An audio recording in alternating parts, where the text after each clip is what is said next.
j'ai quelques photos de jeunes là. Vous voyez, regardez ce petit jeune homme. Il avait votre âge. Enfin, je pense, hein, 14 ans. C'est votre âge? Oui. Ce petit garçon, certainement l'âge de vos frères ou de vos cousins ou de vos neveux. Cette petite famille, le plus jeune, c'est un bébé de quelques mois, la plus âgée, doit avoir 5 ans, peut-être 5, 6 ans. Est-ce que vous trouvez que ce sont des enfants qui sont spéciaux? Non. Quand vous me regardez moi, est-ce que vous me trouvez spécial? Non. Non, moi non plus. À part que je suis belle, mais ça, c'est pas donné à tout le monde. Hein. Merci de ne pas me contredire. Non, tout ça, c'est simplement pour dire, vous trouvez ces enfants normaux, je suis d'accord avec vous, moi aussi. Eh bien, un homme, il y a 75 ans, même avant même, ne nous trouvait pas normal. Cet homme, c'était Hitler. Hitler était un Allemand qui est venu au pouvoir et qui avait la haine des Juifs.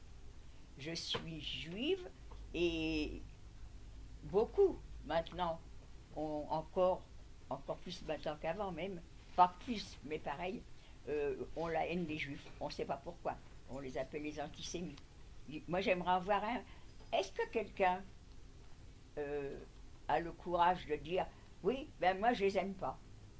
Est-ce que parmi vous il y a quelqu'un qui a le courage de le dire, Qui aime pas qui? de ses opinions? Comment? Qui aime pas qui? Les Juifs? Eh bien, si c'est le cas, moi j'accepte. On a le droit d'aimer, on a le droit de ne pas l'aimer, mais au moins qu'on me le dise et qu'on vienne me dire pourquoi. J'accepte tout, les idées sont bonnes, mais qu'on me dise pourquoi. S'il y en a un qui a le courage de le dire, on a le droit de ne pas aimer quelqu'un, mais il faut avoir des raisons pour le faire. Et ça, j'aimerais que quelqu'un me le dise. J'ai jamais trouvé quelqu'un qui me le dise. J'ai eu affaire à un professeur, il lève la main, je suis contente, il dit, eh bien non, c'est pas moi, ce sont mes parents. Ben, d'accord. Bien, alors, Hitler est les Juifs. C'est depuis tout le temps. La preuve, c'est que quand il a écrit Mein Kampf, c'était en prison. Et déjà, il savait ce qu'il allait faire quand il serait au pouvoir. Il haïssait les Juifs. Il voulait que tous les Juifs d'Europe soient tués. Il en a tué une bonne partie, mais il ne les a pas tous tués parce que des gens en ont protégé beaucoup. Et puis que lui aussi a perdu la guerre.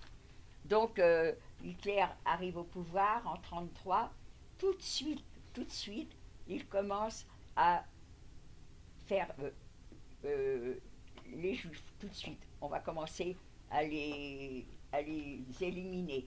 Pour lui, les Juifs, c'est de la vermine, on ne sert absolument à rien, on est la faute de la... alors, il baratine ses citoyens. On est la cause de la perte de la guerre de 70, de la guerre de 14. S'il y a la crise qu'il y a en Allemagne, c'est à cause des Juifs. Donc il arrive à convaincre le peuple et il les a transformés en bourreaux. Pas tous quand même, hein. Pas tous. Quelques-uns n'étaient pas d'accord avec lui. Il les a emprisonnés et il a commencé par eux à exercer la façon de les tuer. Ah, il n'y en a plus beaucoup. Hein. Ah ben ça va, il y en a là.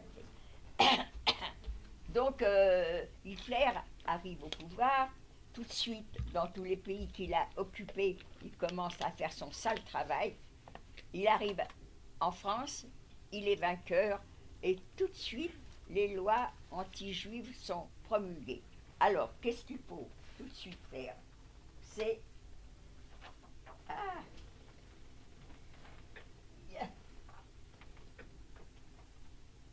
et voilà. On faut aller dans les commissariats se faire recenser.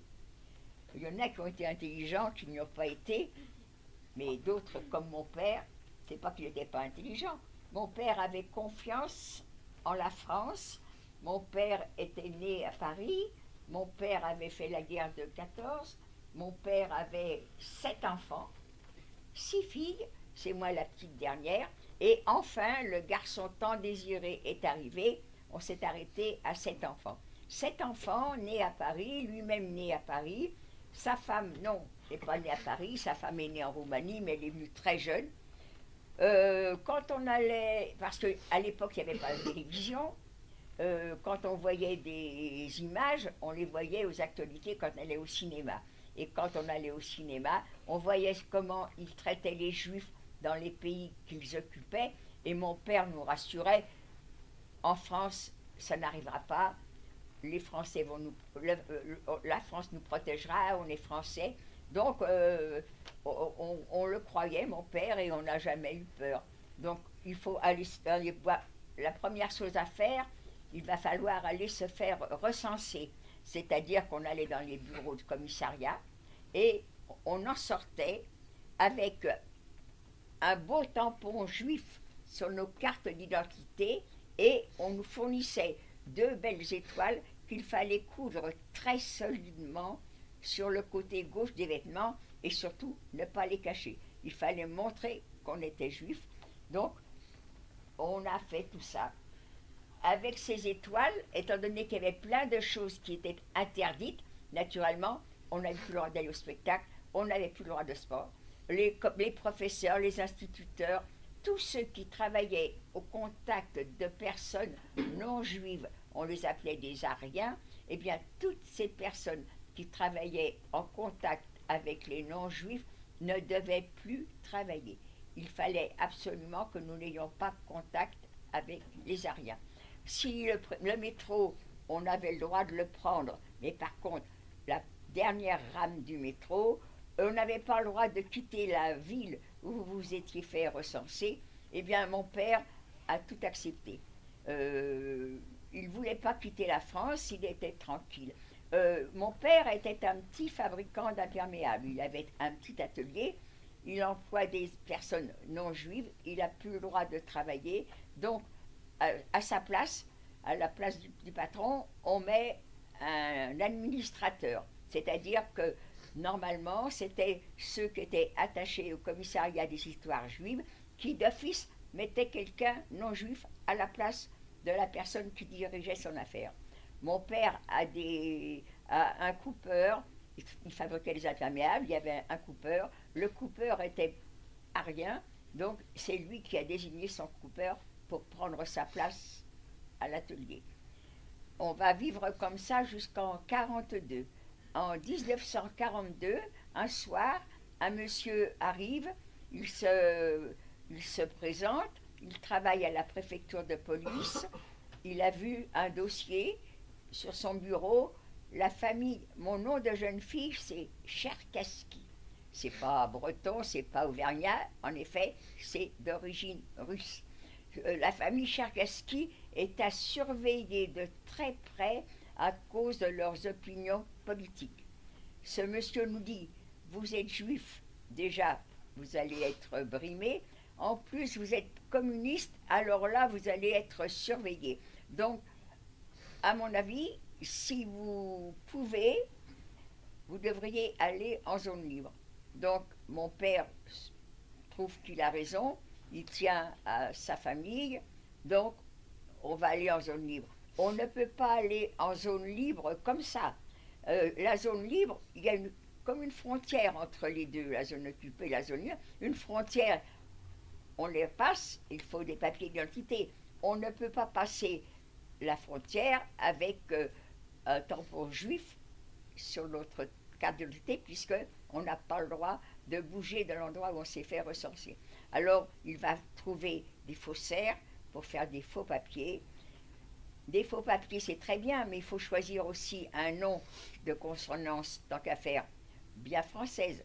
On a des amis ariens, ils vont nous prêter leur nom et en même temps nous parler de leur famille, grand-père, grands-parents, au cas où qu'on sache quoi répondre. Donc, on est prêt, on a des faux papiers, on connaît toute l'histoire de cette personne qui nous a prêté son nom, Et maintenant, il faut trouver les passeurs. Les passeurs, ce sont ces hommes qui nous montraient le chemin pour aller de la zone occupée à la zone libre. Il faut savoir, la patrouille, les patrouilles allemandes passaient tout le long de la frontière entre occupé et libre. Donc il fallait savoir les horaires, les lieux. Tout ça, ce sont les personnes qui habitaient à côté qui pouvaient observer ça. Ces messieurs qui nous aidaient à aller de l'autre côté, on les appelait des passeurs. Les passeurs, vous en aviez, comme à l'heure actuelle, des pauvres gens prennent des passeurs pour venir en France. Il y en a qui sont honnêtes et puis il y en a qui étaient malhonnêtes. Il y en a qui se sont fait payer pour faire leur travail et en fin de compte, ils ont abandonné leurs clients ou aussi ils les ont même dénoncés. Mais il y en avait quand même qui étaient honnêtes. Il y en a beaucoup qui se sont enrichis. Il ne faudrait peut-être pas demander à ces personnes d'où viennent leurs fortunes, mais de toute façon, il faut reconnaître qu'ils nous ont rendu service et on en avait besoin. Sans eux, on ne pouvait pas passer. Donc maintenant, on est en zone libre. On est passé par 4 groupes, parce que mon père ne voulait pas que l'on passe tout ensemble. On aurait pu se faire arrêter et toute la famille était prise. Il fallait donner les chances à chacun. Donc, on est 4 groupes, 4 passeurs, 4 lieux différents. Et maintenant, on est tous en zone libre. Le point de ralliement, c'était Aix-les-Bains. Je n'ai jamais demandé à mes parents, mais pourquoi Aix-les-Bains Non, j'ai tout accepté comme ça sera Aix-les-Bains, bon, bah, c'est Aix-les-Bains. On passe, alors, il y a 2 groupes qui sont passés très très facilement, un troisième un peu moins, un quatrième ça aurait pu être la catastrophe, mais non, on est quand même tous passés en zone libre et on est tous à Aix-les-Bains. À Aix-les-Bains, on n'y est pas resté longtemps. Naturellement, en vivre à l'hôtel, manger au restaurant, c'est impossible de rester très longtemps. Donc, ma sœur aînée a des amis à Avignon. Là encore, je n'ai pas demandé pourquoi Avignon, ça aurait pu être ailleurs. Non, c'est Avignon. Et on va se retrouver tous, non pas à Avignon, mais à côté d'Avignon, à Montfavet. Un monsieur a une propriété assez importante et il va nous louer son premier étage. On est arrivé en zone libre sans rien du tout, juste un petit bagage à main parce que notre concierge n'a pas voulu que l'on passe avec des malles. Donc on a tout laissé à la maison et on est parti avec donc il fallait tout, donc un meublé comme ça c'était très bien. On va y rester 3 mois et pendant ces 3 mois, eh bien d'abord il faut trouver du travail. J'ai 2 sœurs qui faisaient les marchés à Paris, à la porte de la Villette. Elles n'ont plus le droit de le faire puisqu'on n'a plus le droit d'être en contact avec les non-juifs. Mais quand on est en zone libre, elles se renseignent si elles peuvent, s'il y a des marchés. Eh bien oui, il y en a. Quand on est arrivé en zone libre, on ne s'est pas fait recenser. On n'a pas dit qu'on était juif. On venait s'installer en zone libre. On a raconté une histoire. Nous, on pensait qu'elle était formidable. En fin de compte, maintenant, avec le recul, mais c'était complètement ridicule ce qu'on avait donné comme excuse. On disait que ma mère ne supportait pas le climat de Paris, donc on était venus, toute la famille, s'installer en zone libre. Si une maman ne supporte pas le climat de Paris, elle a 7 enfants, au bout de 7 enfants, d'un seul coup, elle ne supporte pas le climat. Bon, d'accord, mais pourquoi venir en zone libre? Elle pouvait très bien aller en province, en zone occupée. Donc, rien que ça, on aurait dû chercher une autre excuse. Mais pour nous, elle était formidable. Et on a toujours cru que tout le monde croyait notre bobard. En fin de compte, personne. Personne ne le croyait. Et il y en a un, non seulement il ne l'a pas cru, mais il nous a dénoncés. On est le 13 mars 1944. Il fait une très belle journée. Avant, de 42 à 43, j'ai travaillé dans un bureau. Et en 43, la France a été complètement occupée. La boîte qui nous embauchait, 2 sœurs et moi, comme secrétaire et comme dactylo, est remonté sur Paris. On ne peut pas les suivre. Eh bien, nous aussi, on va faire les marchés. Alors, l'aînée des trois, son mari avait déjà commencé, elle va aller avec lui. Et nous, les deux plus jeunes, c'est moi la plus jeune de la famille. Mais par contre, j'ai une sœur qui a 2 ans de plus que moi. Toutes les deux, on va aussi faire les marchés. Seulement, mon père, je ne sais pas du tout comment il s'est débrouillé. Je ne posais pas de questions, enfin, compte. Hein. Donc, il est entré en relation avec le maire d'Avignon. Grâce à ce maire d'Avignon, on a pu trouver une maison complètement vide en plein centre d'Avignon, rue Joseph Vernet. Ma mère, mon père vont tant bien que mal la meubler. Et maintenant, ce brave homme nous trouve une place sur les remparts d'Avignon. Donc, ma sœur Jacqueline et moi, on va tous les jours aller s'installer et le soir, on rentrait à la maison. On était à 10 minutes des remparts. Et voilà, on a fait ça jusqu'en 1944. En mars 1944, il fait une très très belle journée. On est dans le midi quand même à Avignon. Et une très belle journée, en soirée, en été. Nous sommes 3 à l'étalage parce qu'une cousine est venue nous rendre visite. Comme on est 3 à l'étalage, eh bien on va tirer au sort celle qui va partir la première. Ça tombe sur moi.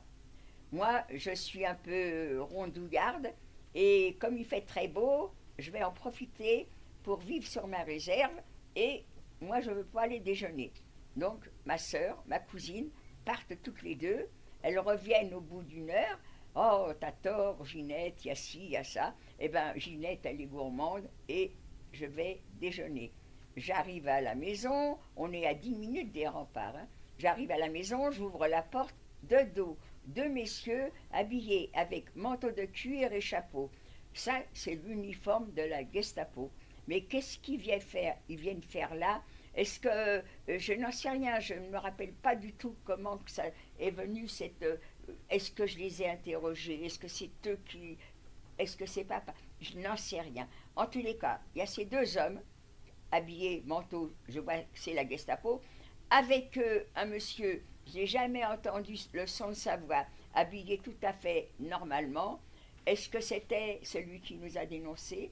Est-ce que c'était les miliciens qui travaillaient, les Français qui travaillaient avec les nazis et qu'on appelait des miliciens?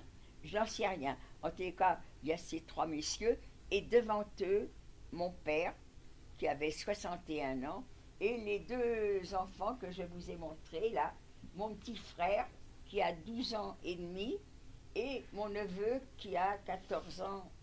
Les 2 enfants étaient venus déjeuner à la maison. À l'époque, il n'y avait pas de cantine. Il fallait venir manger chez soi ou emmener sa gamelle. Ils sont venus manger à la maison, c'était pas loin. On vient arrêter les juifs. Vous êtes dénoncés, vous êtes juifs et vous ne vous êtes pas fait recenser. Naturellement qu'on ne s'était pas fait recenser.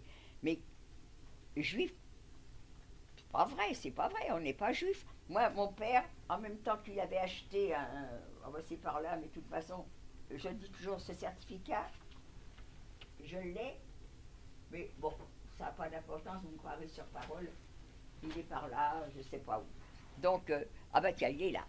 Hein. Mon père avait, en même temps qu'il avait acheté des faux papiers, il avait acheté aussi un faux certificat qui prouvait que nous étions orthodoxes. Pourquoi orthodoxes? Parce que orthodoxe, c'est souvent la religion des Russes. Donc, mais non, on n'est pas juif, on est orthodoxe. Pourquoi j'ai dit ça? Parce que vous vous rappelez que je vous ai dit qu'il y avait un groupe qui avait eu des difficultés en passant la ligne de démarcation. Ce groupe, c'était le mien. J'étais avec 2 de mes sœurs, une qui avait 4 ans de plus que moi et l'autre qui avait 7 ans de plus que moi. On était toutes les 3. Pourquoi? Parce que j'ai une autre sœur, les autres étaient mariées, une autre sœur qui était plus fragile de santé, elle était restée avec mes parents, et puis moi j'étais tombée avec ma sœur Lucienne qui a 4 ans de plus que moi, et l'autre qui avait 7 ou 8 plus que moi, parce que j'étais peut-être la plus costaud, je ne sais pas. En attendant, on est toutes les trois. On a rendez-vous avec un passeur qui se trouvera au Café de la Gare à Angoulême. On arrive à Angoulême, on rentre dans le Café de la Gare. À peine le train qui nous a ramenés de Paris à Angoulême a quitté la gare que toutes les issues sont cernées.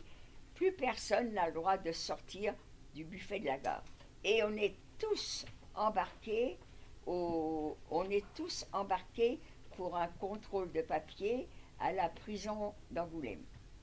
Nous voilà en prison à Angoulême, c'est notre tour d'être interrogés. Vous êtes juive? Mais non, on n'est pas juif, on est orthodoxe. Vous êtes juive? Ah non, je m'excuse. Non, là, il n'était pas. Vous vous rappelez que j'avais un nom d'emprunt à des personnes non juives qui avaient été baptisées, qui avaient fait leur première communion. Donc, on avait les noms des églises où ils avaient été baptisés et fait leur première communion. Donc, quand on est interrogé, vous êtes juive? Non, non, pas du tout. Et alors, pour eux, si on allait en zone libre, c'est qu'on était juif. Eh bien non, on n'est pas juif. Non, on a un mariage, c'est le premier dans la famille et on voudrait y assister. Alors ils nous ont gardés en prison pendant quelques jours. Je ne sais pas, 3 jours, 4 jours, je ne m'en souviens pas du tout. Par contre, pendant cette petite période où on est resté en prison, j'étais avec une sœur, on faisait partie des auberges de jeunesse, on connaissait des chants de marche, on connaissait des chants de veillée, on connaissait des jeux quand on partait pour un jour ou deux camper. Donc, on était en prison, on ne réalisait pas ce qu'on risquait. Pour nous, on ne risquait rien parce que jamais ils sauront qu'on est juif. On ne parlait avec aucun accent. On n'avait pas l'impression qu'on avait spécialement le type comme il y avait la propagande avec des nez comme ça. Donc, on était tranquille et ce comportement qui était de l'inconscience nous a servi parce que au bout de quelques jours, on voit que vous n'êtes pas juive et ils nous ont relâchés. Moi, je crois que là, ça va être pareil. Mais non, là, c'est pas pareil parce que avec moi, il y a 3 personnes du sexe masculin et que la Gestapo est au courant de ce qui se passe chez les juifs quand un enfant du sexe masculin vient au monde. Quand un bébé du sexe masculin vient au monde, les 99,99% des personnes font circoncire leur bébé. Pour la Gestapo, circoncision égale juif. Donc, moi je dis on n'est pas juif, ils emmènent papa, Gilbert c'est mon petit frère, Jojo c'est mon neveu, ils les font déculotter, ils sont circoncis, ça veut dire que celui qui nous a dénoncé avait raison. C'est pas une preuve du tout, parce que n'importe quel être humain qui a un petit problème de ce côté-là subit cette petite opération, et pour la Gestapo, s'il se faisait arrêter, eh ben, il était juif. Le pape aurait été arrêté et aurait eu, dans sa jeunesse, subi cette petite intervention chirurgicale, on aurait dit, t'es juif, on t'embarque. Donc, on est embarqué immédiatement. Ils ne nous ont pas dit, prenez des vêtements chauds, prenez des affaires de toilette. Immédiatement, on est dans la rue. Il y avait les tractions avant, les tractions avant, c'était les moyens de locomotion de la Gestapo. Mais si même je les avais vus, ça ne m'aurait pas inquiété. Ça faisait 2 ans qu'on était là. Il n'y avait pas de problème, on connaissait plein de monde. Donc, j'aurais pas cru que c'était pour nous. Donc, la Gestapo, les voitures sont là, et autour d'une de ces voitures, il y a un jeune homme qui est là, et ce jeune homme, il passait très très souvent devant l'étalage. Vous êtes des jeunes filles, vous avez, là je vois que des jeunes gens, souvent j'interroge les jeunes filles, il y a vous là, une jeune fille, vous avez un petit jeune homme qui passe devant vous. Non, ben c'est vous, je suppose que vous êtes une jeune fille, tout à l'heure je me suis trompée. Il avait les cheveux longs, c'était un garçon. Mais non, là, c'est pas le cas. Alors, vous êtes une jeune fille. Vous êtes une jeune... vous regardez. Vous m'écoutez là? Mais non. Ah bah vous êtes un garçon, vous voyez, c'est même pas... Enfin, j'en sais rien, on sait plus voir. Alors vous êtes une jeune fille, là je suis sûre de ne pas me tromper. Hein? Eh bien, un jeune homme passe devant vous, vous regarde, et puis il revient demain, le lendemain, le surlendemain. Qu'est-ce que vous dites? Ben, j'ai fait une touche. Peut-être qu'il est intéressé par moi. Il s'intéresse à vous, exactement. Eh bien, nous, c'est ce qu'on a dit, mais comme on était trois, on ne savait pas laquelle. C'était pas pour moi. Moi, j'étais pleine de complexes. C'était certainement pas pour moi, mais ma sœur et ma cousine, c'était des belles jeunes filles.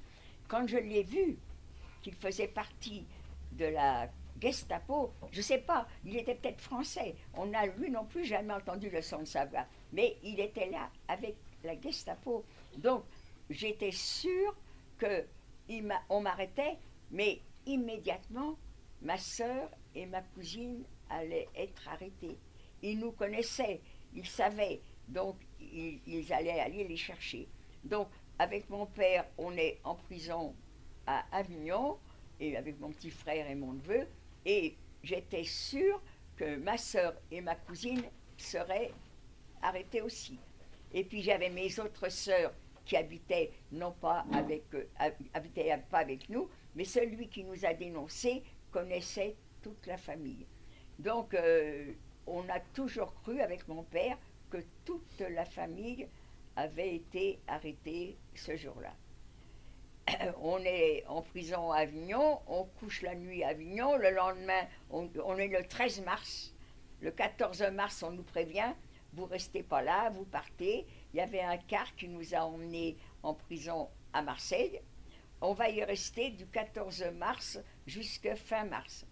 Le fin mars, on nous prévient, c'est le départ pour Paris, mais ça on le savait. Les Juifs qui étaient arrêtés en France passaient d'abord par Drancy, avant de partir pour un camp de travail. On croyait qu'on allait dans un camp de travail. Donc, on va partir pour Drancy en voyage normal, un train voyageur, un wagon nous était réservé. On arrive à Paris, un autobus nous amène à Drancy. Drancy, c'était le lieu de rassemblement de tous les Juifs qui étaient arrêtés en France. Donc, maintenant, on va être à Drancy.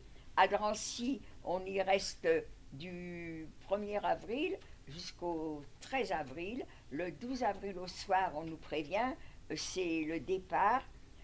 Emmenez toutes les affaires que vous avez emmenées, vous les amenez avec vous. Vous avez le droit d'emmener chacun une couverture. Donc, on se trouve dans la cour de Drancy avec la couverture. Et ceux qui avaient des bagages, leurs bagages. Nous, vous vous rappelez, nous, on a été pris, on n'avait pas de bagages, et le rechange que j'ai eu, c'est à Drancy qu'on nous a donné du linge de rechange, parce que sinon, on était resté avec les mêmes affaires. Alors maintenant, on est dans la cour de Drancy, derrière les portes, vous avez les autobus qui vous attendent, et nous, on est devant. Alors, à Drancy, dans la journée, hommes, femmes, on se promenait ensemble, aucun problème. Mais la nuit, les hommes, même les couples, ne dormaient pas ensemble. Ça fait que le matin, du 13 matin, un peu de pagaille, parce qu'on veut retrouver les siens. Moi, j'ai ma petite famille, je veux être avec elle, naturellement, mais je voudrais aussi être avec les amis que je me suis fait à Drancy. Donc, on se cherche, on se retrouve. Ça y est, maintenant, je suis contente. Je suis avec les amis que je me suis fait et ma petite famille. Les autobus sont derrière.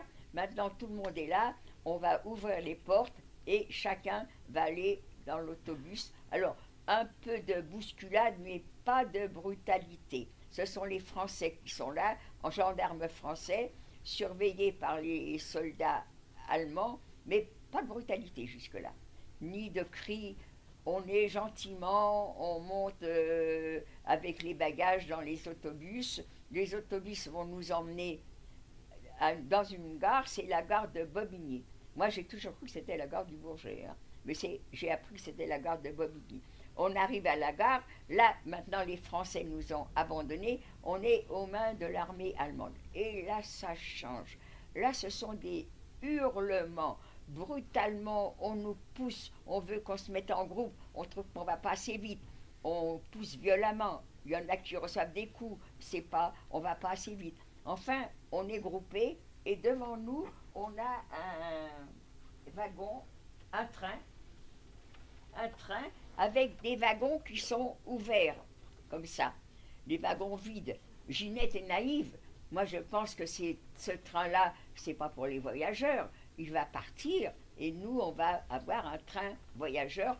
À l'époque, il y avait 3 classes. C'est des voyages 3e classe, comme quand on a été de Marseille à Paris. Eh bien non, c'est pour nous. Ça nous était réservé. Et maintenant, on est devant ces wagons. Schnell, premier mot que j'apprends en allemand, il faut rentrer, il faut monter dans ces wagons.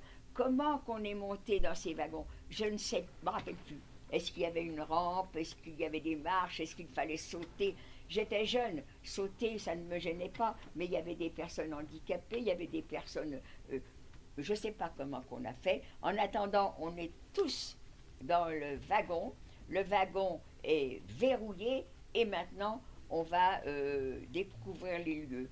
Nous, on est dans la pénombre. Pourquoi? Parce que notre wagon, c'est le même genre que celui-là, vous voyez. Il n'y a pas de fenêtre. Ce sont des volets qui sont ouverts par en dessous.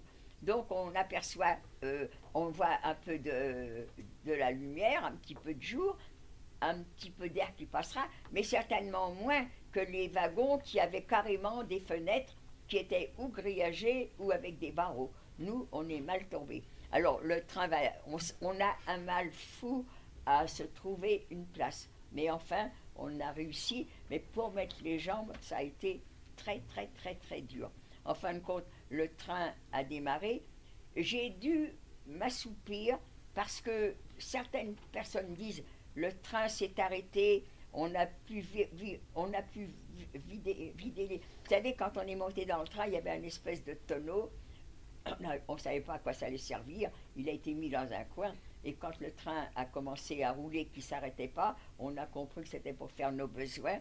Comme on avait eu le droit d'emmener des couvertures et que certains, comme mon père, avaient tellement maigri qu'il avait mis 2 couvertures dans son pantalon, eh bien ceux qui avaient des couvertures en rab ont pu isoler cette tinette.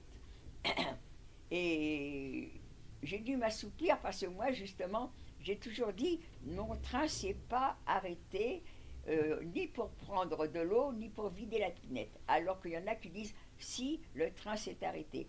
Alors, ça se peut, maintenant, je me dis, j'ai pu peut-être m'endormir. D'ailleurs, ça doit être vrai parce que je n'ai pas conscience du temps que j'ai passé dans ce wagon. Alors que ça a dû être terrible parce que tout le monde dit 3 jours, 3 nuits. Moi, je répète, mais je ne m'en suis pas rendu compte. Quand ces fameuses portes ont été déverrouillées, un air froid, mais vif, mais qu'est-ce que ça a fait du bien. Ça sentait tellement mauvais dans ce wagon. Alors, comme on est resté dans la pénombre, il y a les projecteurs, on est éblouis, il y a cet air froid, mais il y a des hommes qui sautent dans le wagon, qui nous éjectent du wagon. Schnell, il faut descendre. Alors, les femmes, les hommes aussi, cherchent leur bagage, leur sac à main. Non, on doit toucher à rien du tout. Dans leur langue, et il y en a qui traduisent, les affaires vont rester dans le wagon parce que le camp est loin de l'arrêt du train, que ça sera pénible de se charger, mais eux vont nous amener toutes les affaires dans le camp. Alors, même les sacs à main, il fallait tout laisser. Alors, on laisse tout. Il y en a même qui disent à des mamans qui auraient des bébés dans les mains, donnez vos enfants aux personnes âgées qui sont à côté de vous. Il y en a qui l'ont fait, c'était la cousine, c'était la mère, c'était la grand-mère. Elles l'ont fait, il n'y a pas de problème. Et puis celles qui n'avaient personne, elles ne vont pas confier comme ça leurs enfants à des personnes qu'ils ne connaissent pas. Elles sont descendues avec leur bébé dans la main. Donc maintenant, toutes les personnes sont... Et au moment où moi, je vais sauter du train, je suis assise et j'entends les officiers, je dis que c'est des officiers parce que ça on me l'a dit, les commandants du camp qui disent, qui hurlent des ordres. Et qu'est-ce qu'ils disent? On me donne la traduction. Les personnes qui sont fatiguées, les personnes qui sont malades, il y a pour eux des camions parce que le trajet va être très difficile pour aller jusqu'au camp. Ah, moi j'entends ça. Papa Gilbert, monté dans le camion. Puis papa Gilbert, ils m'ont écouté. Ils sont montés dans le camion. Et mon petit frère s'était trouvé mal. Papa, pour moi, il était vieux. Maintenant, je dis qu'il était jeune. 61 ans. Il a voyagé dans des conditions comme ça. Le pauvre homme était fatigué. Donc, ils m'ont écouté. Ils sont montés sur le camion. Quelques autres personnes aussi. Mais les 9/10e, on voulait marcher. On s'en foutait que ça soit difficile. Ça nous fera du bien, on va respirer, et puis les jambes vont être... On a tellement été mal dans ces wagons qu'on veut se dégourdir les jambes. Alors, on est tous debout sur le quai, et maintenant, ces messieurs veulent que les hommes soient d'un côté, les femmes avec leurs enfants de l'autre, et ils veulent qu'on soit 5 par 5. Mon frère, mon neveu, c'est un enfant, il aurait dû venir avec moi, mais comme il paraît plus que son âge, il s'est fait des copains à Drancy de l'âge qu'il paraissait avoir, et ils sont avec les hommes, alors il veut aller avec les hommes. Bon, ben vas-y, on se retrouvera après. Je ne les ai même pas embrassés, mais quelle importance, on doit se revoir, pourquoi ne pas croire ces messieurs? Moi je les crois, et non seulement je les crois, mais je suis même étonnée qu'on les accuse d'être inhumains. On dit que les nazis sont inhumains. Bah, quand même, c'est gentil. Ils mettent à la disposition des gens malades et des gens fatigués des camions. Alors, c'est pas être inhumain, ça, hein?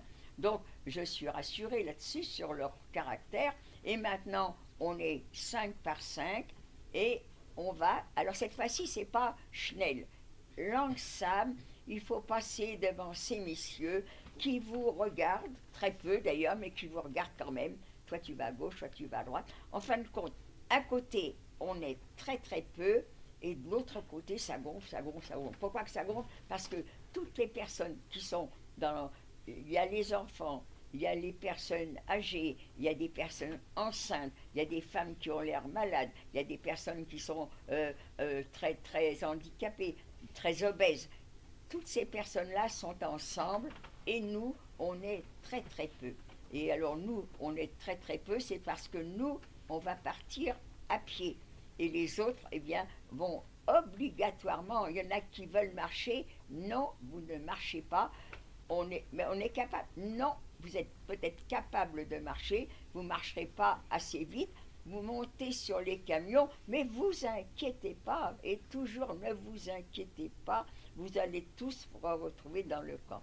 Et tellement, il n'y a pas de problème, pourquoi ne pas les croire, puisqu'ils nous le disent. Alors, nous, on est partis à pied, et je peux vous garantir que tout le temps que j'ai marché, ça a été très dur, et j'étais tellement contente que papa et Gilbert ne connaissent pas cette marche dans les champs. Nos chaussures collaient dans la terre, il fallait faire des efforts pour les retirer, et ceux qui nous accompagnaient nous poussaient brutalement, Schnell, Schnell, Schnell. Enfin, on arrive à côté, à proximité du camp, et je vois de la fumée, j'aperçois des cheminées. Ah, là voilà mon usine, parce que pour moi, j'allais dans un camp de travail. Ils nous ont toujours, tout le monde savait que quand on nous arrêtait, c'était pour aller dans les travaux forcés, camp de travail. Bon, ben, camp de travail, qu'est-ce qu'on peut faire dans un camp de travail? Pour moi, ce qui était dur, c'était ou les champs ou l'usine. Ça changeait de la vente et du secrétariat.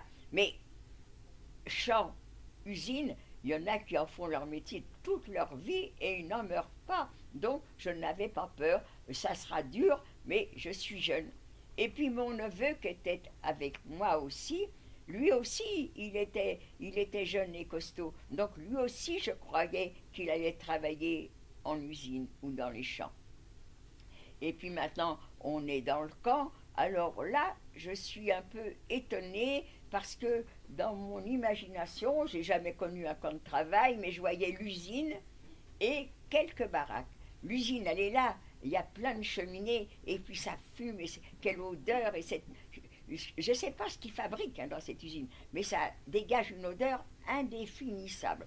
Et puis, à perte de vue des baraques, des baraques, oh ben, j'aurais pas cru que c'était comme ça. Et alors surtout, on croise des personnes bizarres, elles ont des drôles d'allures. Est-ce que je l'ai à mes pieds? Non, ben, je ne sais pas. Ben, je fais des tris. Bon, je suis toujours pareil, je fais des tris, puis je ne vois pas où est-ce que je les mets. Ah, voilà, voilà, les blâmes, les vedettes.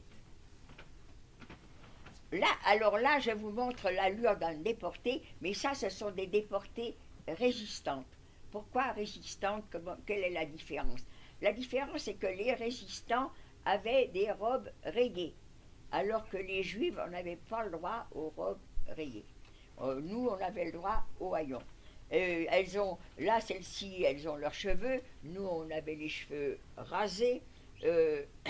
Mais par contre, les yeux enfoncés dans les orbites, ça, oui, on les avait toutes. Hein. Et elles nous regardaient par en dessous. Alors moi, voyant des silhouettes comme ça, moi, je pensais que c'était un corps.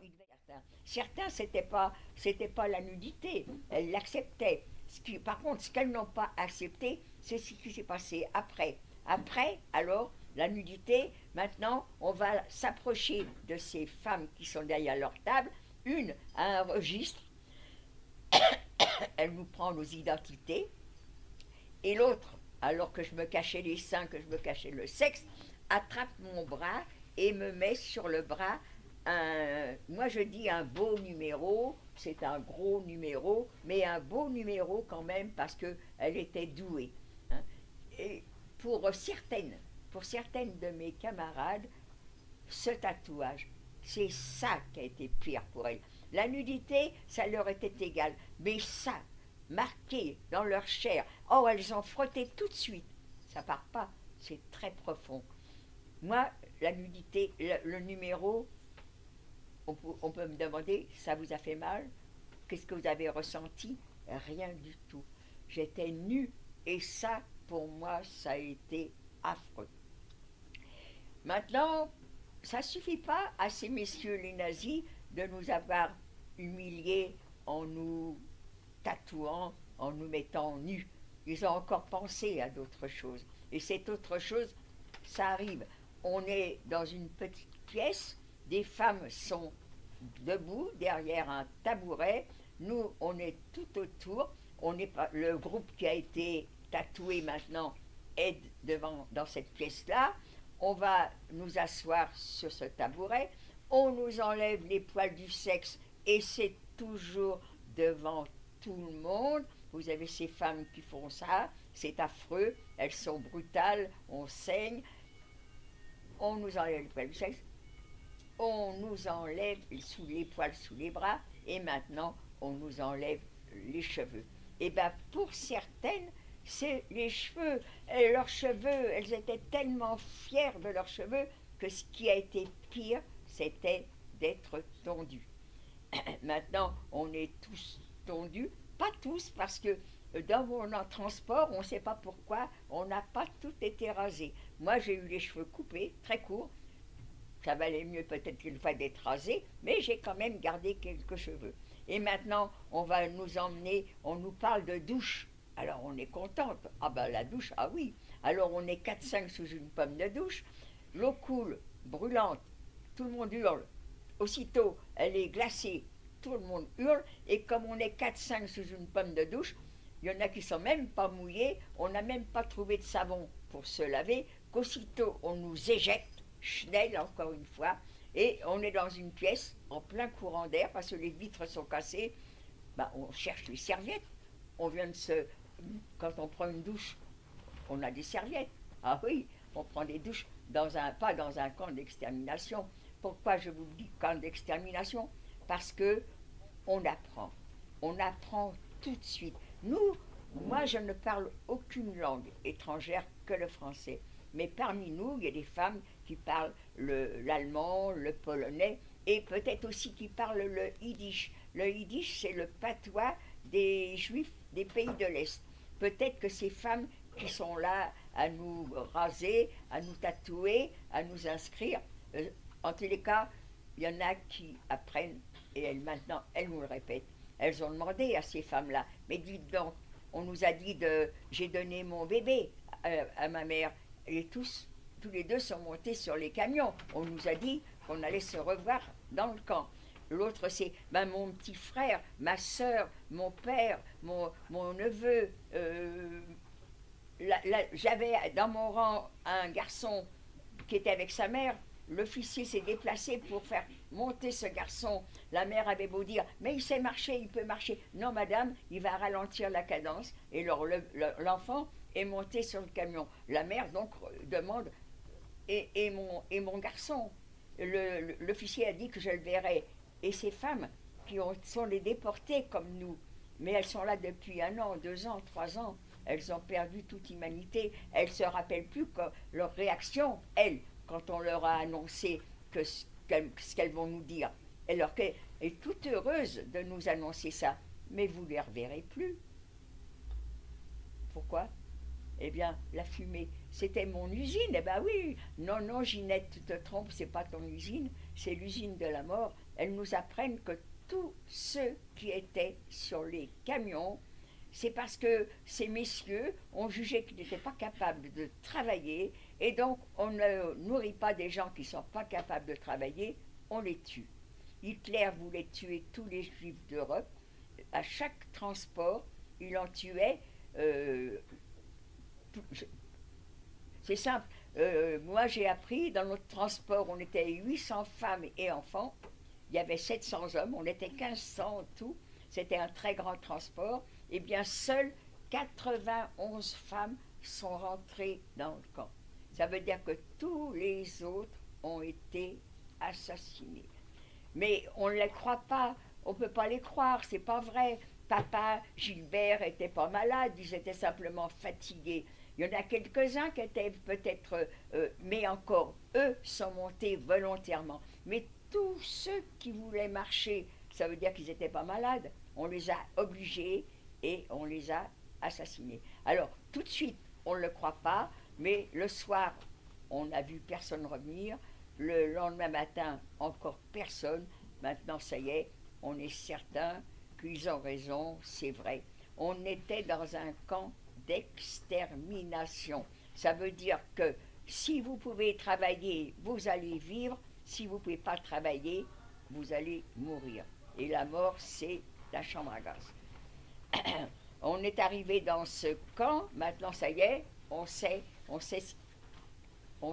cette sauvagerie, on nous a tué nos familles, nos enfants, et maintenant on est dans le camp et on va s'apercevoir à chaque fois de la brutalité de cette union.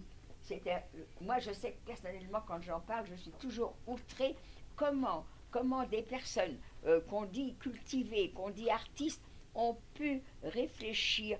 Parce que la guerre, vous avez des ennemis, c'est toi qui tires ou c'est moi qui tire, il y en a un des deux qui doit tuer l'autre. Hein. Mais là, ce n'est pas le cas. Là, à l'avance, avant seulement d'arrêter le premier juif, ils savaient à l'avance ce qu'ils allaient faire de nous. Ça, c'est important. Et alors, qu'est-ce qu'ils allaient faire de nous? Ils ont pensé à la moindre des choses a été étudiée pour nous humilier, pour nous rendre malheureux. Alors on nous tue, les nôtres, mais si on n'est pas tué, il ne faut pas croire que pour ça, on est sauvé. On va rentrer dans le camp, mais on va continuer à vous humilier. Alors, première chose, on nous emmène pour faire nos besoins. Vous avez aux toilettes, vous allez fermer la porte et tout comme ça. Eh bien non, ils nous emmènent dans une salle. Imaginez le tableau. Là, vous voyez des trous, vous voyez un socle. Moi, c'est pas ça que je vois. Moi, je vois des femmes côte à côte, dos à dos, sur un socle qui est pourri, parce que vous avez des excréments, vous avez des urines, vous avez là le sol, vous le voyez bien net, bien lisse. Moi non, moi je ne le vois pas comme ça. Moi je le vois avec comme de la terre battue, avec des excréments, avec des urines. Pourquoi on nous emmène dans des endroits comme ça, non pas quand on en a envie, quand eux veulent vous y emmener. Et quand ils veulent vous y emmener, on est tous atteints de dysenterie, de colique, les vessies marchent mal. On arrive, on est pressé, vous avez un trou de libre, vous allez en profiter, mais celle qui est derrière a envie de prendre votre place parce qu'elle aussi, elle a besoin. Eh bien, elle vous retire, vous n'avez pas terminé, l'autre a déjà commencé, et c'est pour ça que ce que vous voyez là, bien net, bien propre, nous, on ne l'a jamais vu. C'était toujours souillé avec les excréments. Après qu'on est passé par là, alors, je ne sais même pas si la première fois, moi, j'ai eu le courage de faire d'uriner devant tout le monde. Hein. Je ne sais pas, j'ai dû ravaler mon envie. J'en sais rien, je ne m'en rappelle plus. Hein. Mais certainement que je ne me suis pas assis sur le socle souillé comme ça. Mais par contre, après, c'était même dans un lieu aussi dégoûtant, on était heureux d'y aller. C'était le seul endroit où on pouvait rester un tout petit peu assise. Mais pas longtemps, parce que la personne qui s'occupait de cet endroit, elle vous virait aussi. Elle vous surveillait. Ah, toi, t'es restée trop longtemps assise. Allez, vire. Et virer, c'est à coup de bâton toujours. Tout ce qu'on nous donnait comme ordre, toujours accompagné de coups de schlag. Elles avaient des espèces de... Toutes celles qui avaient un petit rôle dans le camp avaient des espèces de... On appelait ça des schlags. C'était il y en a c'était en caoutchouc, il y en a c'était en bois. Et même celles qui n'avaient rien, elles avaient des mains, c'était des battoirs. Et je connais, mains, bâtons, ça tombait. Hein. Maintenant, alors, certaines se sont soulagées. On nous emmène dans une baraque. Et là, on est accueillis. La baraque, je vous en ai montré une. Hein. Oui, c'est ça, voilà. Alors maintenant, on nous emmène dans une baraque. Alors, les baraques que moi j'ai vues, c'est pas ça. Hein. C'est des baraques toutes noires, toutes tristes, toutes sombres, tout sales. Et la terre, il n'y a pas d'herbe. C'est encore, c'est de la terre battue. Et comme c'est marécageux, c'est toujours plein d'eau. Donc, on rentre dans cette baraque. Là, on est surpris. Ce ne sont pas des lits superposés. Ce sont des niches. Des niches, vous avez des espèces de niches ce sont des côtés en briques avec des planchers et le plafond en bois. Vous avez 3 niveaux. Entre chaque niveau, vous avez 50 ou 60 cm. On ne peut pas être assis. Si vous êtes assis, vous avez la tête en direction de vos genoux. Et quand vous êtes couché, vous ne pouvez pas être allongé complètement. Vous devez avoir les jambes un peu pourries. La personne qui nous accueille s'appelle la Blokova. Elle nous fait un petit discours d'arrivée, il faut m'obéir, j'ai droit de vie de mort sur vous, et brutalement, elle nous sépare en petits groupes. Nous, on est 18. 18, il y a 3 niveaux, ça veut dire quoi? 6 par niveau. Elle nous a expliqué qu'on n'aura pas la place de se mettre tous les 6 côte à côte. Il faudra qu'il y en ait 3 dans le fond et tête bêche. 3 dans le fond, 3 devant. Je tombe bien, moi je suis devant. En plus, je suis devant, et comme les koyas se font face à face, je suis donc côté allée. Donc moi, j'ai de la clarté, j'ai plus d'air que ceux qui sont dans le fond. Sur ces koyas, vous avez des matelas, enfin ça aurait pu être des matelas en paille, hein, des paillasses plutôt. Quand elles étaient neuves, il y a 3 ans certainement, elles étaient très épaisses, il y avait une jolie couleur de paille. Maintenant, il n'y a plus que l'enveloppe, et la couleur, je peux vous garantir que même un chien, je crois, ne dormirait pas là-dessus. Donc on était même le seul. Moi, ça ne me gêne pas, ça, parce que je campais, et à l'époque, quand on campait, on n'avait pas de duvet, on n'avait pas de matelas pneumatique. Hein. On était à même le seul. Mais quand on est jeune, on s'en fout de ça. Hein. Donc, c'est pas ça qu'il imaginait. Par contre, ce qu'il imaginait, c'est d'être en contact avec des jeunes filles que je ne connaissais pas, qui ne s'étaient pas lavées. J'avais sous mon nez les pieds de celle qui était à mes pieds, mais elle avait les miens aussi, hein, sous mon nez, à hauteur de ma bouche, des gens qui ne s'étaient pas lavés puisque on n'avait pas eu le temps et qu'il n'y avait même pas de savon, on ne s'était même pas essuyé. Donc la crasse qui était là depuis 3 jours et 3 nuits, est encore sur nous. Donc j'étais dégoûtée de tout. J'aurais jamais cru que je me serais endormie. Et bien avec toutes ces émotions, je me suis endormie très très très vite. Et je croyais même pas avoir dormi que déjà on nous a réveillés. Et la bonne place que je croyais avoir une bonne place, en fin de compte, n'était pas bonne du tout. La capot, la bloc, enfin je veux dire, passe dans l'allée et moi je suis à sa hauteur et je suis à hauteur de sa main et bon, je lui ai reçu le premier coup sur le crâne. Et elle a fait ça tout du long et tout le temps c'était comme ça, on nous réveillait à coups de bâton. Il fallait tout de suite être dehors à l'appel.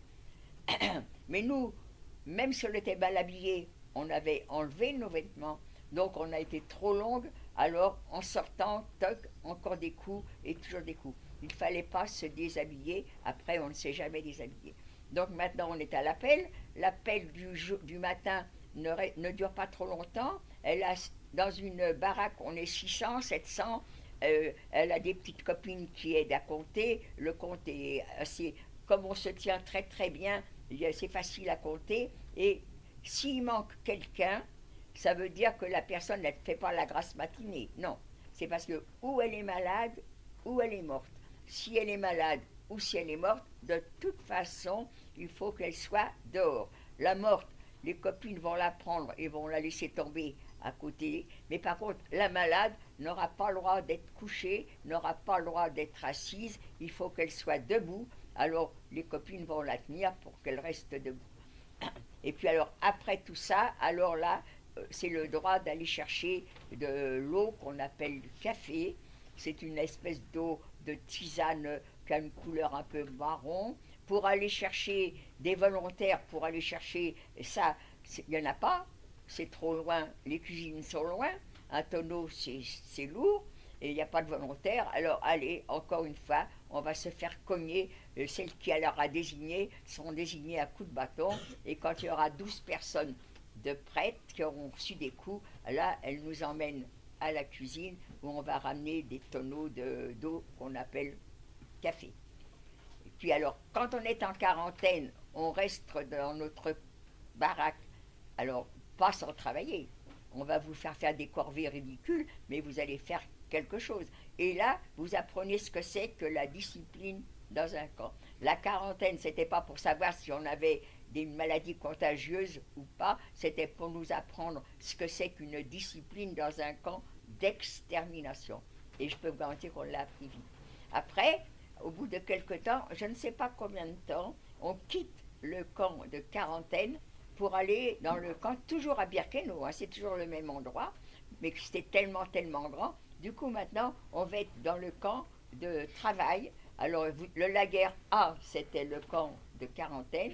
Maintenant, on est dans le laguerre B, où on va travailler. Et c'est là qu'on vous désigne pour des commandos. Il y en a des plus ou moins durs, mais de toute façon, ils sont tous dangereux parce qu'on dépend de capots qui ont été désignés, je ne sais pas comment, mais qui sont hystériques.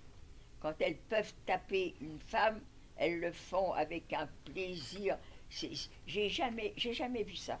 J'ai jamais vu comment la première fois que quelqu'un a tapé sur une dame qui était avec moi et qui prenait tellement de plaisir mais j'étais clouée par la peur et j'ai laissé taper cette femme, mais qu'est-ce que j'aurais pu faire? Hélas, j'aurais reçu des coups aussi, moi.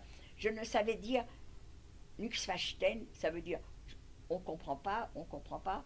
Elle nous parlait, on ne comprenait pas, mais en même temps qu'elle parlait, elle tapait cette dame qui était à ses pieds, la figure en sang parce qu'elle lui avait ouvert l'arcade sourcilière, elle lui avait ouvert la lèvre. Voilà comment ces femmes arrivaient à taper d'autres femmes. Et puis, alors quand on est au travail, alors là maintenant, mon commando, ça a été le commando, ils sont tous terribles parce que ces femmes, ces capots nous font souffrir terriblement, mais par contre, il y a des travaux, il y a des commandos où on peut arriver à se débrouiller, à trouver à manger, alors que moi j'étais en grosse commando, c'est-à-dire que j'ai fait des routes, j'ai cassé des pierres pour faire les routes, j'ai transporté les pierres pour les emmener à ceux qui faisaient la route, j'ai creusé des petits fossés, des moyens fossés, des grands fossés. On a petit à petit, on a transformé l'aspect du camp de Birkenau. On a aussi fait quelque chose, alors voilà, vous voyez, nous, vous vous rappelez, je vous ai dit, nous, on est arrivés, le train s'arrêtait en dehors du train, en dehors du camp. Eh bien, à partir du mois de mai, mon commando a installé les rails qui ont emmené les trains jusqu'aux chambres à gaz. Donc, on ne disait plus aux gens, prenez le camion, on leur disait, ben, venez, vous allez prendre une douche. Mais de toute façon, ce qu'on leur disait, nous, on ne le savait pas. On a appris que quand on a été rapatriés. Sinon, on ne savait pas du tout ce qui se passait par là, parce que c'était un terrain où on n'avait absolument pas le droit de s'approcher. Les chambres à gaz étaient en sous-sol, c'était camouflé par des branchages et tout, et nous-mêmes, on n'avait pas le droit de s'approcher de ce... À 10 mètres à la ronde, on n'avait pas le droit de s'approcher de là, dans un train qui venait d'arriver avec des Hongrois, et nous, on reprend leur place, et nous voilà partis pour où on arrive à Bergen-Belsen. Pourquoi ils nous ont emmenés à Bergen-Belsen, je ne sais pas. On ne travaille pas à Bergen-Belsen, il n'y a pas de discipline à Bergen-Belsen. Comme on ne travaille pas, comme il n'y a pas de discipline, on est quand même moins battu.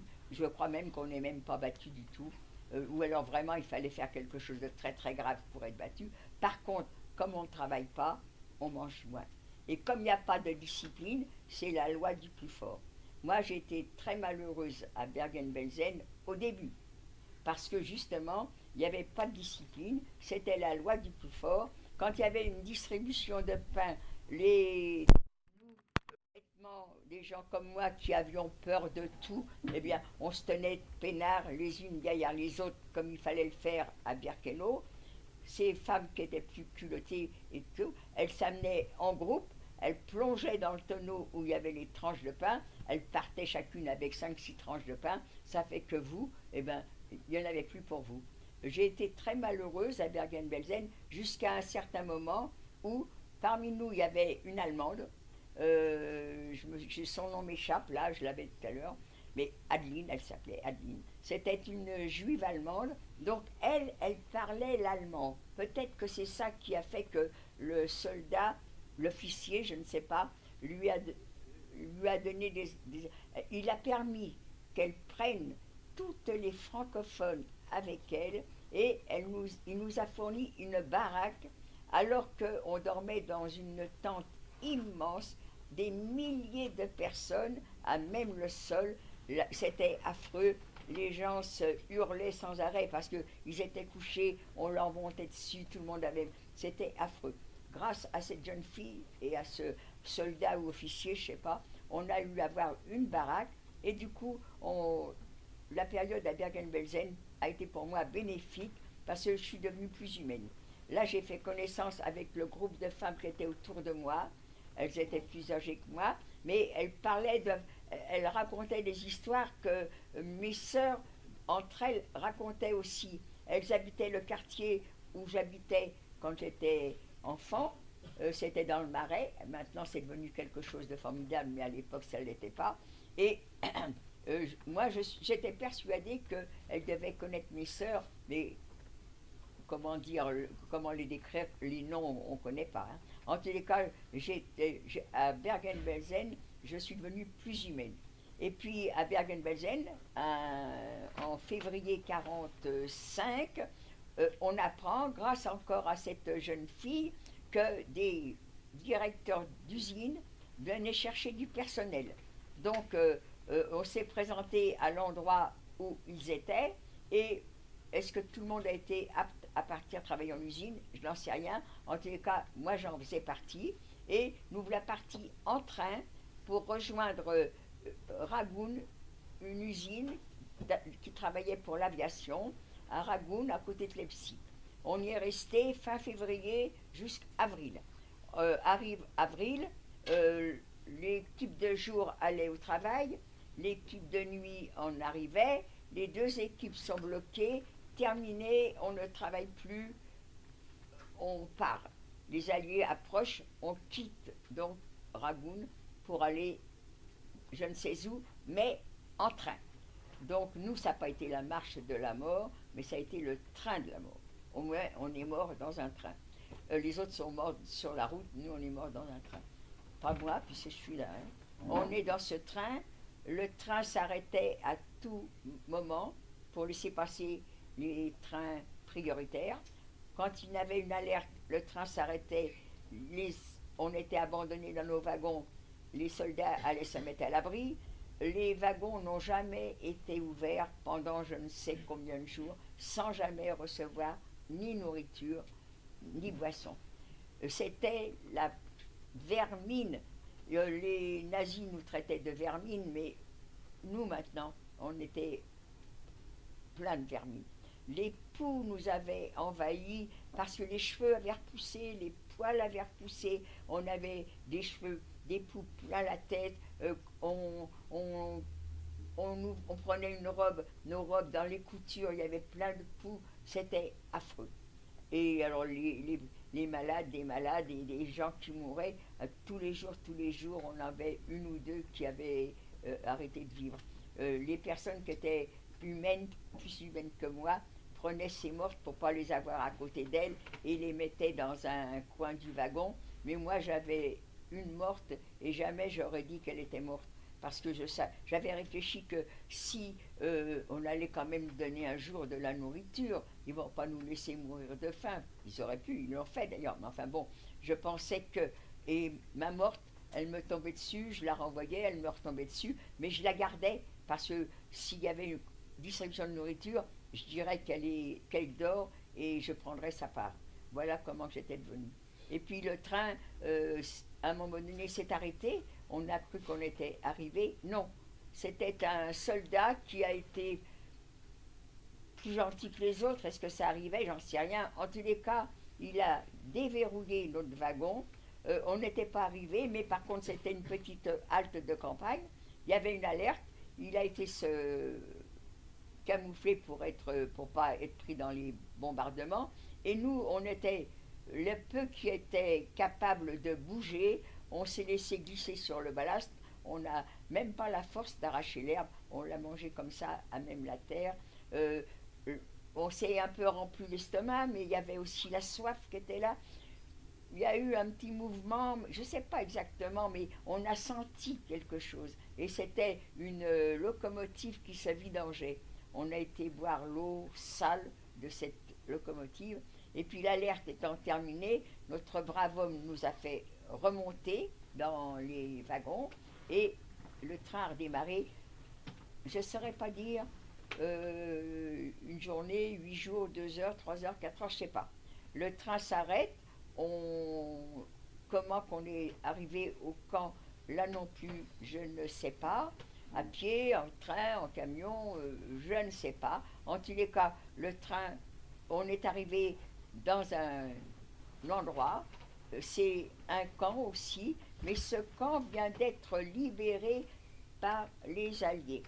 Le camp venait d'être libéré par les Russes, alors quelques heures avant, une journée avant, 2 jours avant, mais ce qu'il y a, c'est que ceux qui nous accueillaient, c'était plus les nazis. Donc c'est fini les injures, c'est fini les coups, c'est fini les chenelles. On est maintenant des êtres humains, on nous regarde avec des regards apitoyés. Des femmes, on nous parle doucement, on ne nous bat plus. Et 2 femmes me prennent par le bras, m'amènent dans un petit bâtiment, parce que Theresienstadt, c'est comme Auschwitz, une ancienne caserne de soldats tchèques. Alors on monte un étage ou 2 étages, je ne me souviens pas. Ah, le miracle!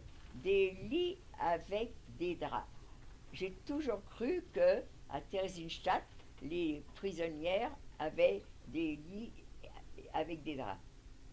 C'était faux, c'est pas vrai, mais c'est parce que j'étais tombée dans l'hôpital.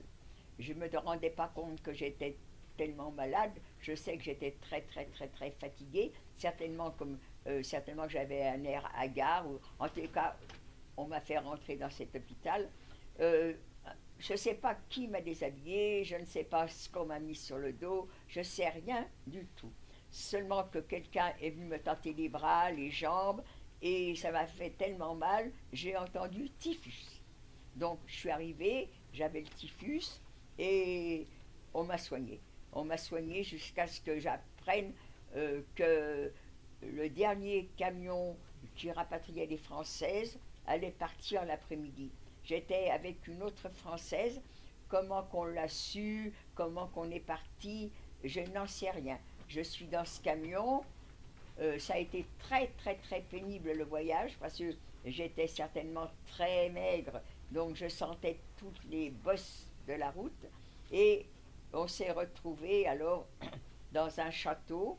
Là, c'était un centre d'accueil, il y avait des lits de camp, on a dormi sur ces lits de camp, et le lendemain matin, on est reparti en camion pour retrouver le camp, l'aéroport de Tilsen.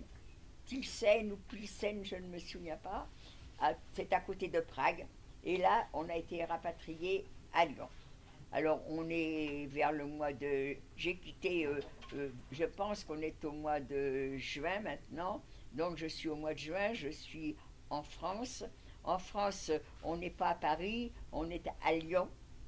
Des gens nous demandent des renseignements, on prend nos identités et prévenez votre famille. Mais ma famille, je voudrais bien la prévenir, mais moi, j'en ai pas. Ils ont tous été arrêtés, mais je ne sais pas où, ni comment, ni quand. En tous les cas, ils ne sont certainement pas ni à Paris, ni à Avignon.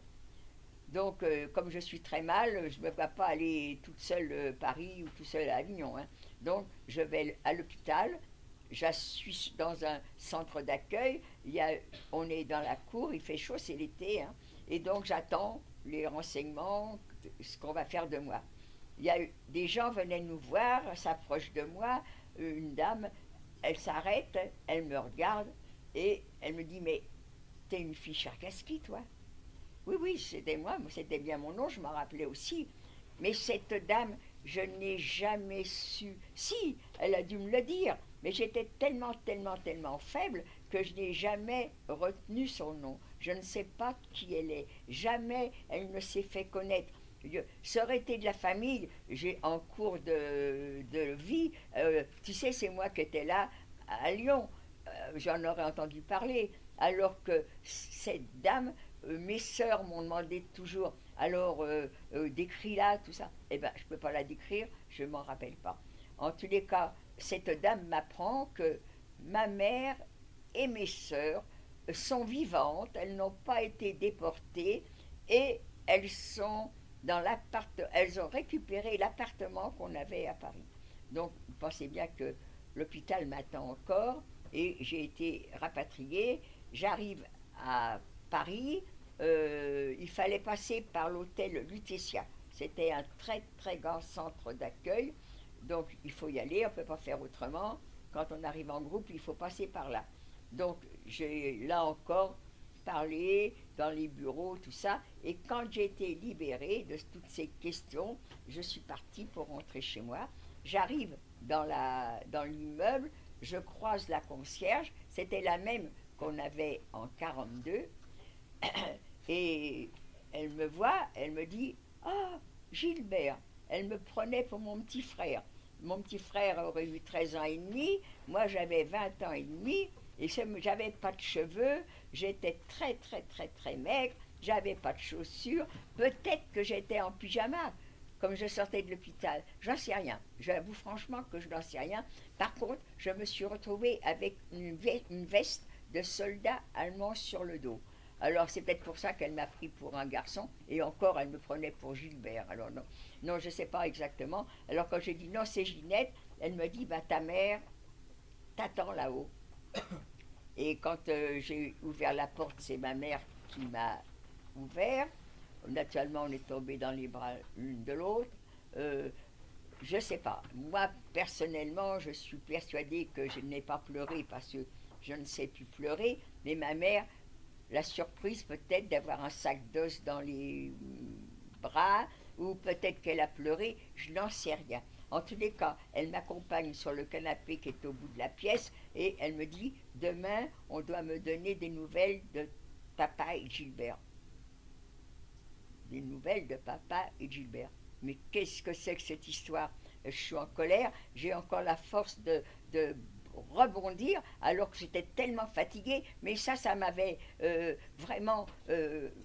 j'étais hors de moi. On va lui donner des nouvelles de quelqu'un qui est mort. Mais non, mais ça va pas ça. Et à un moment, je lui ai dit, mais non, tu n'auras pas de nouvelles. Ils sont morts, maman. On les a assassinés, on a brûlé leur corps. Pauvre femme. Elle a reçu tout ça en pleine face, sans que moi j'ai seulement un petit remords. Je n'ai jamais regretté, tout au moins pendant 10 ans, je n'ai jamais regretté ce que j'avais fait, qui a été très très dur. C'est vrai qu'ils étaient morts, mais j'aurais pu au moins la préparer lentement. Et tandis que là, je l'ai assommé avec des nouvelles pareilles, mais on ne pouvait pas lui donner des nouvelles. Mais il y avait des gens qui étaient plus malins les uns que les autres. Comment voulez-vous donner des nouvelles? Encore, on est arrêté à Avignon, on peut donner des nouvelles, c'est vrai, on a été en prison. On a été en prison à Marseille, on peut donner des nouvelles. C'est vrai, on a été à Marseille. On a été à Drancy, c'est vrai, on peut donner une nouvelle. À Drancy, papa se promenait dans la cour comme moi et mes neveux, mon frère était occupé. On a pu dans les wagons aussi. On était ensemble dans les wagons, dans l'autobus qui nous a amenés dans les wagons aussi. Mais après non, tous ceux qui sont montés sur les camions ont été assassinés. Personne n'est sorti vivant des chambres à gaz. Alors, pas possible. Et même le Sonderkommando, ceux qui faisaient entrer les gens dans la chambre à gaz, ceux-là aussi, on les tuait 3 mois après. Et pendant ces 3 mois qu'ils faisaient ce sale boulot, ils n'avaient pas le droit de sortir de leur enclos. Alors, on lui sert assez des blagues. Et puis, comme ça, maintenant, maman, elle sait. C'était normal, elle ne va pas s'embêter à chaque coup de sonnette, elle va croire que c'est eux. Elle est au courant maintenant, elle est débarrassée, elle ne l'attendra plus. Par contre, les autres, alors moi aussi, je les attendais. Parce que je suis toute seule à être entrée. Et tous les autres, je ne sais pas comment ils sont morts. Est-ce qu'ils ont eu aussi des sélections et puis qu'ils étaient trop maigres? Est-ce qu'ils sont morts sous les coups? Est-ce qu'ils sont morts de faim? Est-ce qu'ils sont morts de maladie? Je ne sais pas, mais ils ne sont pas rentrés. Et après, mes sœurs sont... Alors, pour ma mère, mon retour, c'est quelque chose qui me donne vraiment mauvaise conscience. C'est vieux maintenant, hein, mais n'empêche que je vis mal ce moment-là. Par contre, où je suis toujours en train de rire, c'est quand mes sœurs sont arrivées. Elles avaient été me chercher à l'hôtel des Faux, et puis après, je suis restée avec... Mes sœurs, ma mère m'ont soignée pendant des mois et même quelques années. Et quand je me suis sentie vraiment capable de travailler et de ne pas être à leur charge, eh bien là, j'ai pris le travail. Mais de toute façon, du jour où je suis rentrée, je n'ai jamais parlé de cette période-là. Jamais. Ma mère est morte 8 ans après, elle ne m'a jamais entendu parler de quoi que ce soit sur la déportation. Elle m'a vu arriver dans un triste état, je pesais plus que 25 kilos, peut-être 26 grand maximum, mais elle ne m'a jamais... Et mes sœurs, qui après, il y a eu la télévision, ont déjà vu des images et tout, elles ne m'ont non plus, elles, jamais entendu parler. Elles étaient au courant parce qu'elles savent lire, elles ont vu des films, elles ont vu mais non, mais moi, leur en parler, jamais. Et encore maintenant, quant à mon fils, il ne m'a jamais entendu parler. Quand il était petit, mon numéro l'intriguait. Je lui ai dit, tu sais, il y a eu la guerre, il y a des gens qui étaient méchants. Quand il sera plus vieux, je te raconterai. Quand il a été un peu plus vieux, il a appris certainement ce que c'était et il n'a plus jamais posé de questions. Alors maintenant, par contre, j'attends les vôtres de questions. Alors ce matin, il y en a eu beaucoup. Hein. Oui. Vous avez tué quelqu'un ou pas? Avez-vous tué quelqu'un? Ah non, non. Non, ça, je ne crois pas que j'en serais capable. Hein, parce que sinon, c'est vrai que je peux détester les personnes qui nous ont... déjà, je devrais détester ma concierge qui nous a empêchés de sortir avec ce que ma mère avait essayé d'amener avec elle. Hein. Je devrais lui en vouloir. Mais je ne suis pas assez méchante pour ça. Peut-être que vous m'auriez posé cette question, quand, ça fait combien de temps qu'on est rentré déjà je ne sais même plus compter, hein. Mais c'est vieux. Mais maintenant, non. Maintenant, je ne saurais plus. Maintenant, par contre, ce que j'aimerais, c'est avoir devant moi ceux qui nous ont dénoncés. Ça, si je savais, je ne leur ferais pas de mal. Hein. Je leur demanderais la raison. Comment, pour quelle raison ils ont toute une famille, même ceux qui n'ont pas été déportés ont souffert. Peut-être encore d'une façon différente. Psychiquement, nous c'était physiquement, eux c'était psychiquement. J'ai appris, quand je suis rentrée, j'ai quand même posé un peu de questions, j'ai jamais eu tellement de bonnes réponses, mais j'ai appris que mes sœurs et ma mère ont vécu traquées. Elles s'imaginaient que la Gestapo était à les suivre. Peut-être que c'était même pas vrai, mais bon, elles se l'ont imaginé. Elles ne savaient pas où aller. Elles ont été demander asile à des amis qu'on avait. Mais cet ami, son père et ses frères étaient dans la résistance. Il leur était impossible d'héberger des juifs parce qu'elle risquait de faire arrêter sa famille aussi. Par contre, cette jeune femme a aidé quand même parce qu'elle travaillait à la mairie, elle a volé pour donner à mes sœurs des tickets de rationnement pour la nourriture. Ils étaient partis sans rien, et bien elle a volé des tickets de rationnement pour qu'ils puissent acheter de la nourriture. Elle mériterait d'être parmi les justes, mais elle est morte et je ne savais pas avant que ça se passait comme ça. Hein. Et grâce à ses frères qui étaient dans la résistance, ils leur ont donné quand même l'adresse d'un petit patelin. Je crois que c'était Bagnols-sur-Cèze, je ne garantis pas parce que je ne m'en rappelle jamais, mais c'est un petit patelin dans le Vaucluse et elles ont pu vivre cachées jusqu'à ce qu'un 15 août de 1944, où il y a eu un bombardement et le petit logement qu'elles avaient a été complètement bombardé et du coup ils ont eu de la chance, ils n'étaient pas dans la pièce qui a été pulvérisée, mais ils ont quitté pour aller encore ailleurs. Et après, Paris a été libéré au mois d'août, donc ils sont rentrés à la maison et ils ont pu récupérer notre appartement qui était occupé par des collaborateurs. Sinon, on n'avait pas le droit d'expulser des gens, même si c'était notre appartement avant. On n'était pas propriétaire, on était locataire. Le propriétaire, papa ne pouvait pas payer les loyers à Paris et à Lyon. Donc Paris, il a abandonné. Et puis quand les appartements étaient abandonnés, c'était vidé complètement par ou la Gestapo ou les voisins. Et l'appartement étant vide, et ben, le propriétaire pouvait le louer à tout le monde. Et il a loué à des gens qui ont fait de notre appartement un bureau d'embauche pour envoyer les jeunes travailler en Allemagne. Du coup, comment mes sœurs ont appris, moi je pense que c'est la concierge, donc elles ont appris ça et ces personnes-là ont été arrêtées et ma mère et mes sœurs ont pu récupérer l'appartement. C'est de la chance parce que ça aurait été des gens normaux qui avaient loué l'appartement, on n'avait absolument pas le droit de les reprendre, ces appartements, sauf si on donnait la somme équivalente pour que ces gens-là puissent trouver un appartement égal à ce qu'ils laissaient. D'autres questions? Oui.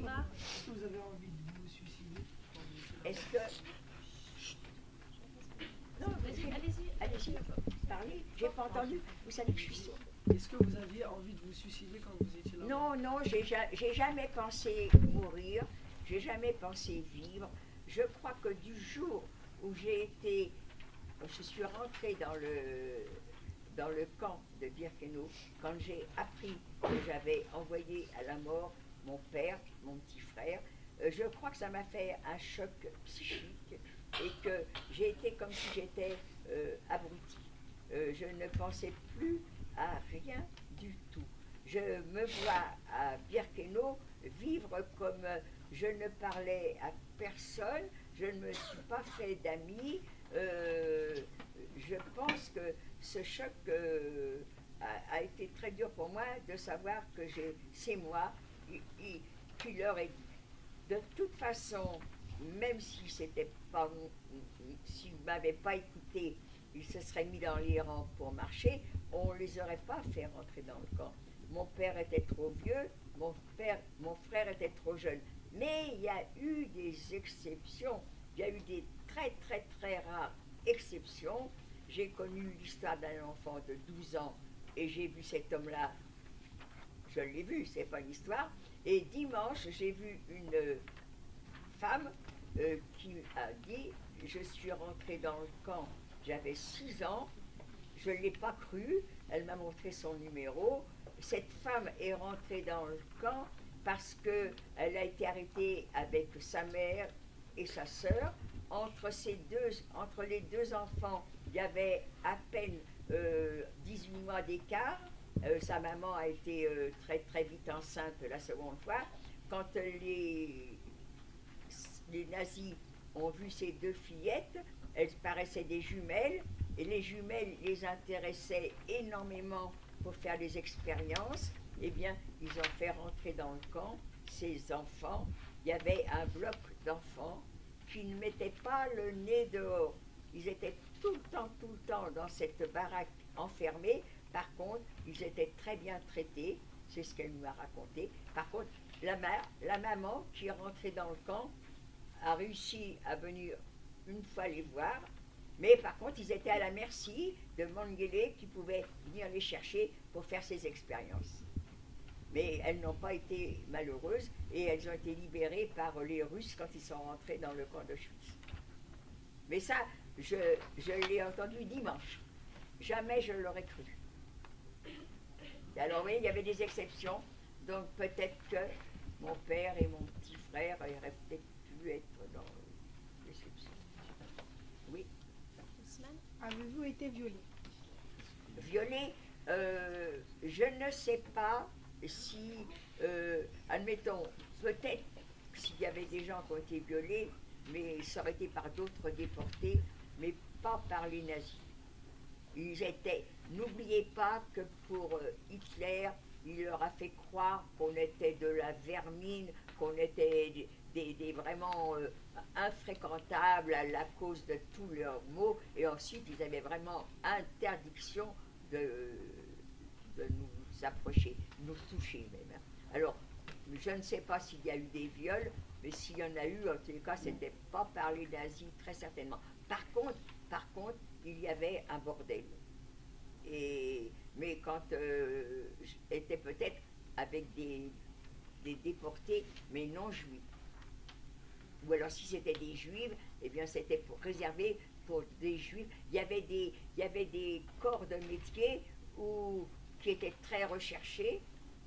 Quand on arrivait dans le camp, après avoir subi tout ce qu'ils nous avaient mijoté comme plaisir, si on veut, entre guillemets, les officiers arrivaient et demandaient, est-ce que parmi vous, alors des ingénieurs, des chirurgiens, des médecins, des botanistes, des biologistes, ils voulaient des gens avec une certaine culture qui puissent leur rendre service. Ils voulaient aussi des plombiers, des électriciens. Quand nous, on est arrivés, moi je fais partie du transport 71, eh bien, le transport 71, on a été tatoués, on a été déguisés, on a été tout.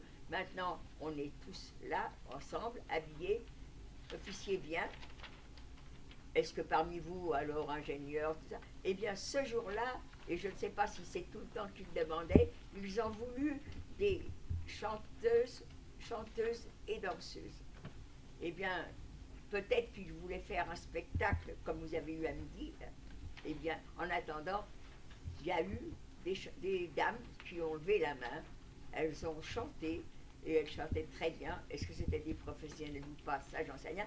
Par contre, une petite jeune fille que je vous parle là, et je la revois quand elle était arrêtée avec ses cheveux, petite jeune fille qui devait avoir 15 ans, des beaux petits cheveux blonds, toutes bouclées, mignonne comme tout. On la voit après rasée, avec une robe 10 fois trop grande. Il lui avait donné des chaussures 10 fois trop grandes. Elle était d'un ridicule. On aurait cru un petit garçon déguisé en fille. Voilà qu'elle, elle lève la main. Elle a peut-être appris quand elle était jeune des cours de danse, où elle était peut-être petit rat de l'opéra, ça se peut. Elle nous a fait une exhibition de danse classique. On avait presque tous la larme à l'œil, et d'un autre côté, c'était amusant de la voir. Elle avait retroussé sa robe qui était 10 fois trop grande, et la danse classique dans un endroit comme ça, à un moment pareil. Ça lui a rendu service. Elle n'a jamais fait le travail que nous avons fait. Elle a toujours été très bien habillée. Il n'y avait pas le téléphone peut-être comme il y a maintenant, donc elle allait d'un bureau à un autre porter les plis. Elle est revenue, je ne savais pas si elle était revenue, j'ai appris qu'elle était revenue. Je ne sais pas ce qu'elle est devenue, mais bon. Vous voyez, apprenez la danse, ben, il y en a qui l'ont fait, vous voyez, ça va vous servir. Non, j'espère que non. Oui. Est-ce que vous faites la douche avec les hommes?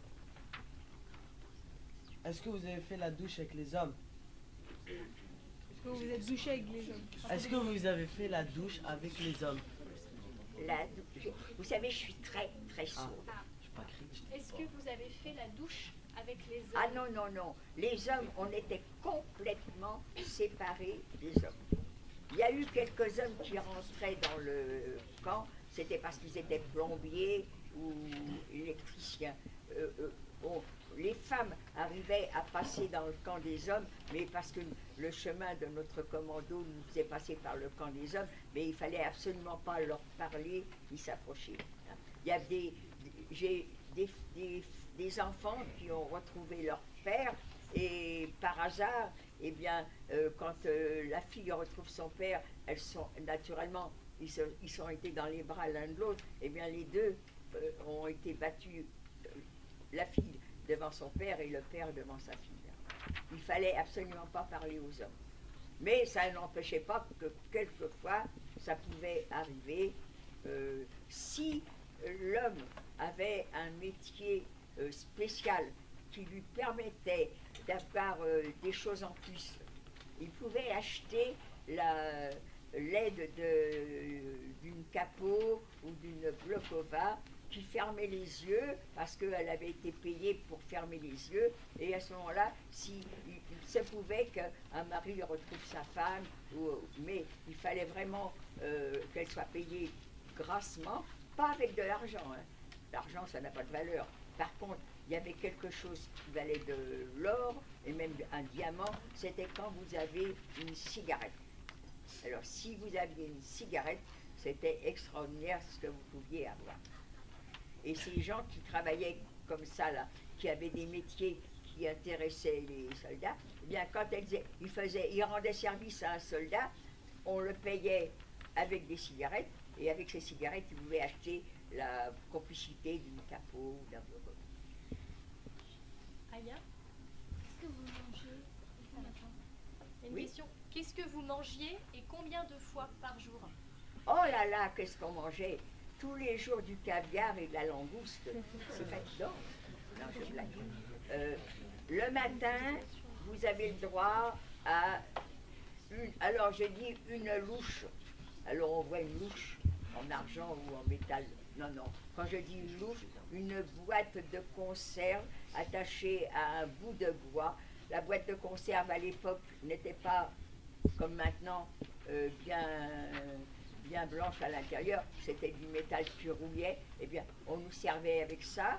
Vous aviez alors une boîte d'un demi-litre, on vous donnait votre ration le matin, c'était de l'eau noire, marron, qu'on appelait café. Vous alliez au travail jusqu'à midi, 1 heure, je ne me souviens pas. On vous resservait autre louche d'un liquide qu'on appelait soupe. Mais par le fait de la soupe, c'était pas de la soupe parce que ça aurait pu être de la soupe parce qu'il y avait quand même des légumes dedans. Mais la capo qui nous servait n'aurait jamais touillé pour remuer. Elle gardait tous les fonds pour elle. Donc on avait de l'eau qui avait changé de couleur et qu'on appelait soupe. Par contre, on travaillait jusqu'au soir et le soir, après l'appel du soir qui était terrible, on était fatigué, on aurait voulu s'écrouler, on n'avait pas le droit, il fallait rester debout, bien droite, on vous comptait, on vous recomptait et recomptait, et ça pouvait durer 3 heures, 4 heures, il fallait ne pas bouger et être bien droite alors qu'on voulait dormir, et là, après seulement, quand le compte était bon, alors là, il y avait distribution de nourriture. C'était, est-ce que vous vous rendez compte, un pain de mie, maintenant vous en voyez, c'est les fêtes, hein. Alors, pain de mie, ça fait un pain comme ça à peu près. Ça faisait 8 parts. 8 parts de pain.